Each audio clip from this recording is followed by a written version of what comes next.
Uma das mais lindas passagens que nos falam sobre o sacrifício de Jesus na cruz do Calvário não foi registrada por um apóstolo, mas por um profeta, 700 anos antes desse acontecimento. Quando nós abrimos a Bíblia Sagrada, em Isaías, capítulo 53, nós encontramos ali o profeta numa demonstração clara de inspiração sobrenatural, prevendo os acontecimentos que marcariam a humilhação e a exaltação de Cristo.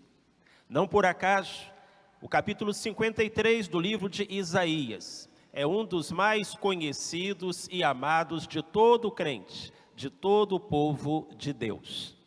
Mas uma coisa da qual nem sempre nos damos conta, meus irmãos e irmãs, é que o texto não se inicia exatamente nos primeiros versículos de Isaías 53. A profecia sobre o servo sofredor tem início no capítulo 52, versos 13, 14 e 15. E como não nos apercebemos disso muitas vezes, acabamos não lendo, quando nos lembramos da passagem profética, estes últimos versinhos. Abra agora a sua Bíblia, então, no capítulo 52 do livro do profeta Isaías. Os versículos 13, 14 e 15 dão início a essa esplêndida profecia que fala sobre a humilhação e exaltação de Cristo. Diz assim o profeta: eis que o meu servo procederá com prudência, será exaltado e elevado e muito sublime. Como pasmaram muitos à vista dele, pois o seu aspecto estava tão desfigurado que não era o de um homem, e a sua figura não era a dos filhos dos homens.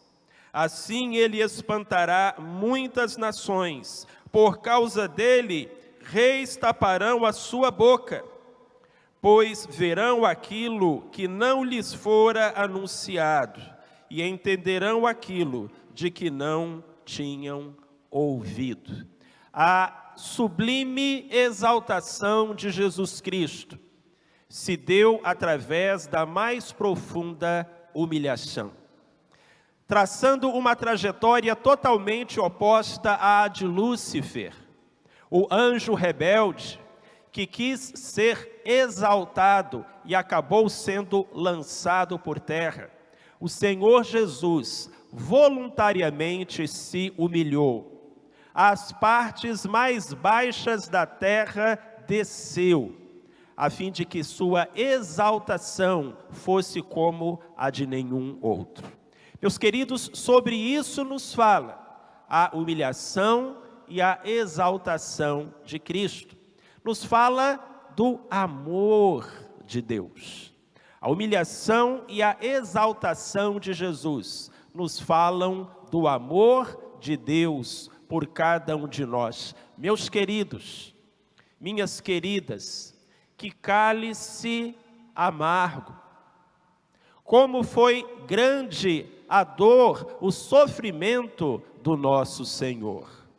A palavra de Deus nos diz que ele procederia com prudência, seria exaltado e elevado e muito sublime. Mas no verso 14 diz: como pasmaram muitos à vista dele, pois o seu aspecto estava tão desfigurado que não era o de um homem, e a sua figura não era a dos filhos dos homens. Jesus desfigurado pelas agressões, pelos açoites, pela coroa de espinhos, pelo peso da cruz. O profeta Isaías, escrevendo 700 anos antes que Jesus nascesse, disse: ele estava tão desfigurado, que o seu aspecto não era o de um homem, não era o dos filhos dos homens. Pela via dolorosa, do Gábata ao Gólgota, o Senhor Jesus carregou a cruz, que era sua, que era minha, que era de cada um de nós. A cruz, nos tempos de Cristo, simbolizava 3 coisas. A primeira delas, dor, porque numa demonstração da crueldade dos homens, a crucificação havia sido inventada com o propósito específico de matar devagar, o mais dolorosamente e excruciantemente possível. A cruz era também símbolo de vergonha. O condenado era obrigado a carregá-la em direção ao local de execução, enquanto todos bradavam insultos e xingamentos. Nu, despido, ensanguentado, ele era rejeitado por toda a sociedade.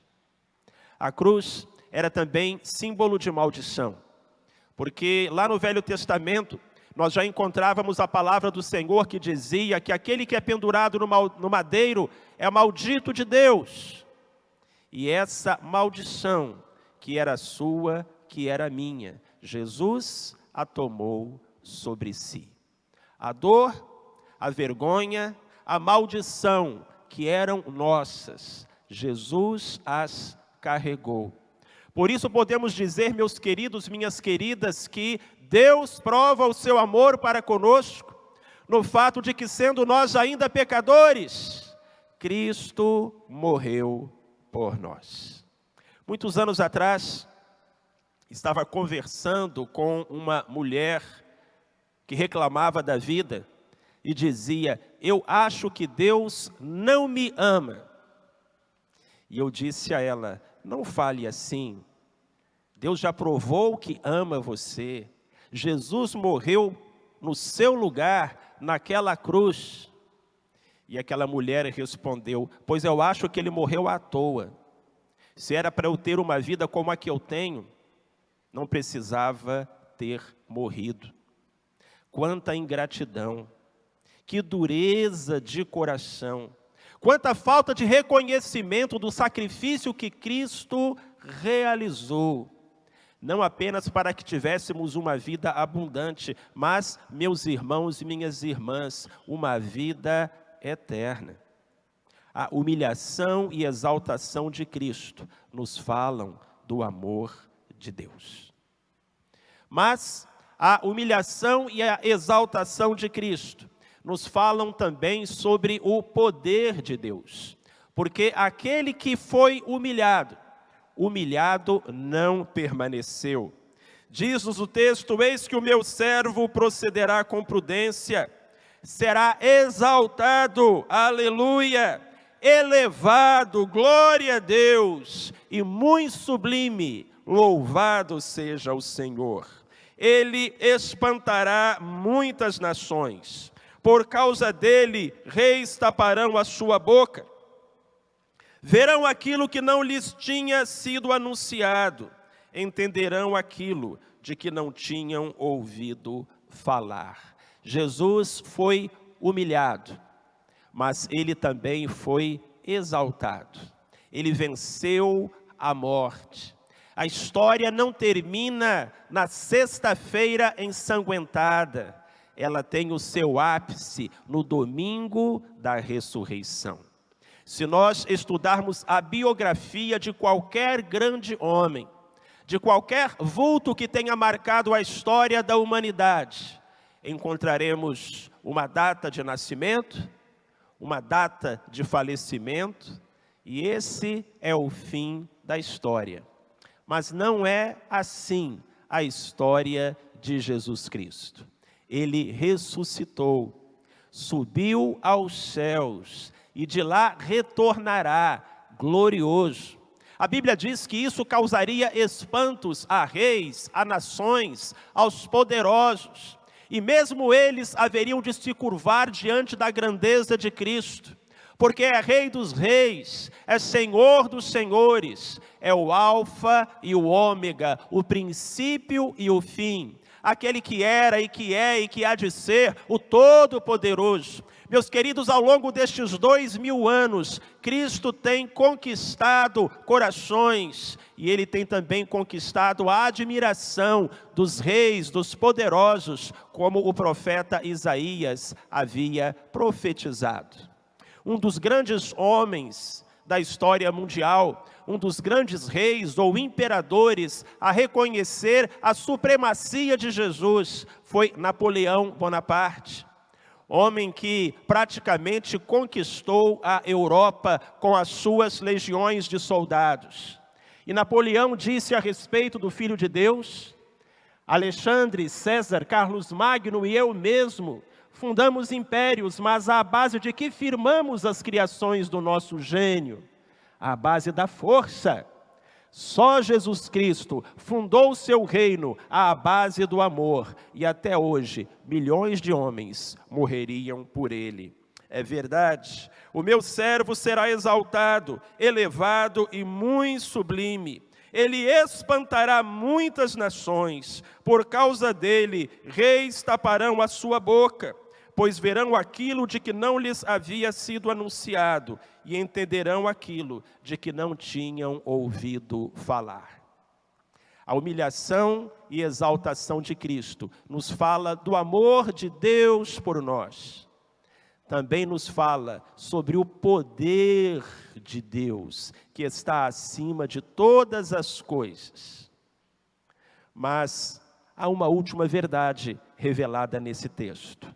A humilhação e a exaltação de Cristo nos falam sobre a vontade de Deus para nós.